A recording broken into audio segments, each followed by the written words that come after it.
RER, information. Et nous retrouvons le journal présenté par Éric Michel. Bonjour. Bonjour à tous. Tentative de braquage hier matin à la possession. 2 jeunes hommes ont fait irruption dans un bureau du loto, exigeant la caisse et tentant de faire main basse sur des boissons et des tickets à gratter. Mais la buraliste d'une 50aine d'années ne s'est pas laissé faire et a répliqué à coups de câble électrique. Les 2 malfrats ont alors sorti un couteau et l'a blessée au bras avant de prendre la fuite à vélo. Interpellés dans l'après-midi, les 2 jeunes hommes âgés seulement de 14 et 16 ans ont été placés en garde à vue. La buraliste, elle, a été hospitalisée.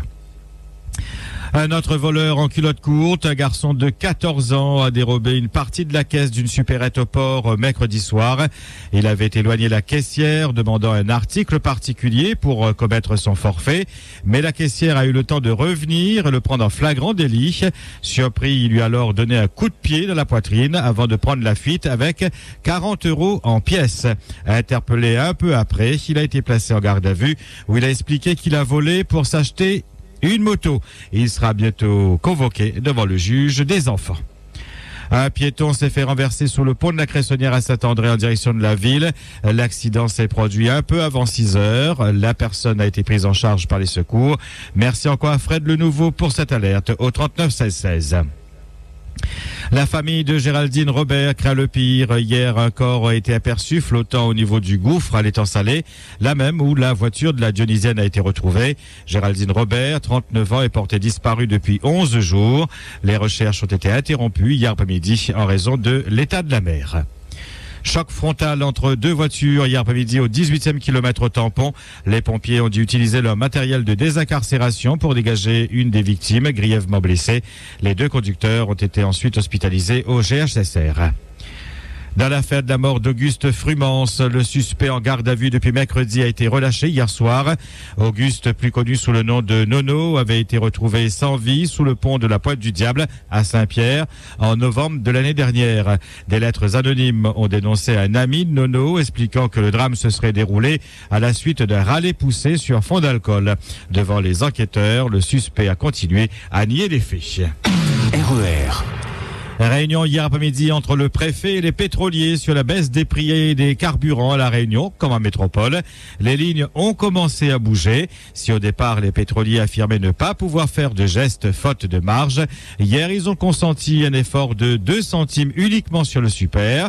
Pour le gasoil, chaque compagnie a une position. Mais les pétroliers ont réaffirmé qu'ils sont prêts à cet effort, qu'à la seule condition que la région y participe.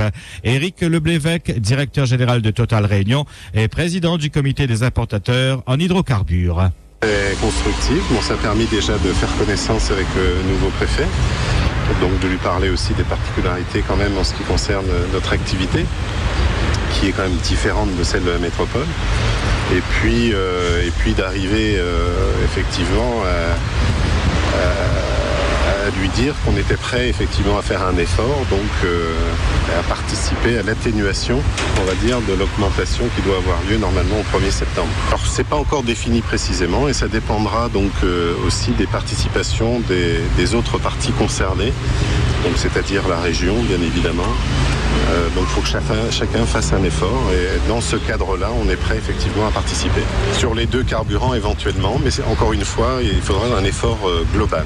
En ce qui concerne donc la participation qui a été faite en métropole, donc c'est de 3 centimes sur le réseau autoroute et de 2 centimes sur le réseau donc hors autoroute. Donc oui, ça serait à peu près du même ordre. Il n'y a pas d'autoroute ici? Oui, absolument. Donc c'est 2 centimes. Si on arrive à trouver donc un accord demain dans la journée, on peut espérer samedi, mais ça risque effectivement d'être un peu plus. De nouvelles réunions sont donc prévues aujourd'hui à la préfecture.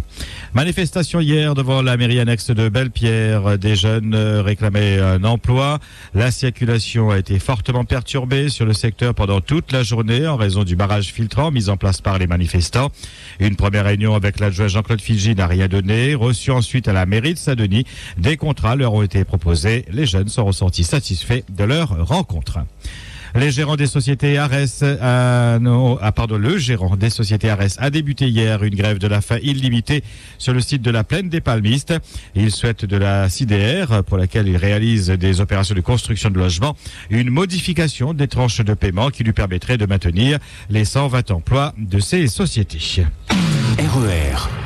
Incendie du Maïdo l'année dernière, un rapport interministériel rendu public au début de semaine pointe du doigt le manque de moyens et d'expérience de la Réunion.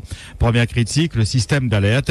Les pompiers ne sont arrivés sur les lieux que 2 heures après le début de l'incendie. Le rapport préconise la réactivation de tours au guet et le retour au guet aérien durant la période sensible.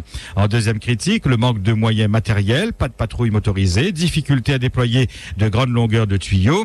Pour les auteurs du rapport, il paraît indispensable que le SDIS augmente son parc de véhicules de lutte. Il préconise de porter à une centaine, soit le double, le nombre de camions citernes feu. Le rapport souligne aussi le caractère déterminant de la composante aérienne pour appuyer les moyens au sol.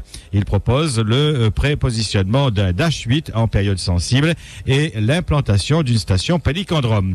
Troisième observation, le besoin de formation spécifique à ce type de sinistre des personnels du SDIS. Le rapport déplore la rusticité du centre opérationnel. En même temps, la mission interministérielle préconise une révision profonde du plan départemental de protection de forêt contre les incendies, invitant les parties concernées à clarifier leur champ d'intervention. Un requin aurait été aperçu hier matin au niveau de la passe de l'Ermitage. L'observation a été faite par un pilote d'ULM survolant la zone et qui l'a signalé au Centre régional opérationnel de surveillance et de sauvetage. Le pilote a assuré avoir aperçu un requin bulldog près de la surface et hors du lagon. Les MNS, les maîtres nageurs sauveteurs, ont effectué des reconnaissances mais n'ont rien vu, sinon des dauphins. Thierry Robert a écrit au préfet cette semaine pour lui demander des moyens supplémentaires justement pour la mise en œuvre du plan requin.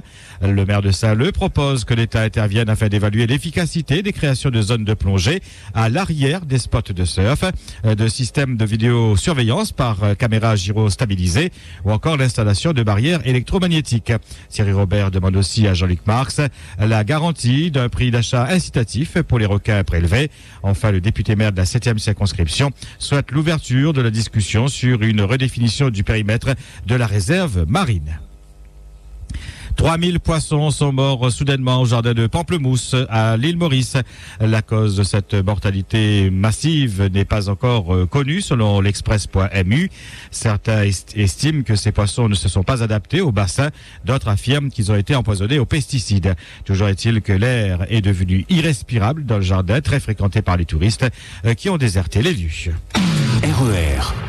Jean-Marie Le Guen crée la polémique depuis hier. Dans un entretien aux Parisiens aujourd'hui en France, le député PS et adjoint à la mairie de Paris a demandé au gouvernement d'autoriser la création de salles d'injection de drogue, plus communément appelées salles de shoot. Je préfère que les gens lourdement précaires et toxicomanes consomment de la drogue dans des salles dédiées plutôt qu'ils se piquent dans une cage d'escalier, a argumenté le député, mettant en avant un meilleur contact ainsi entre les toxicomanes et les services sanitaires.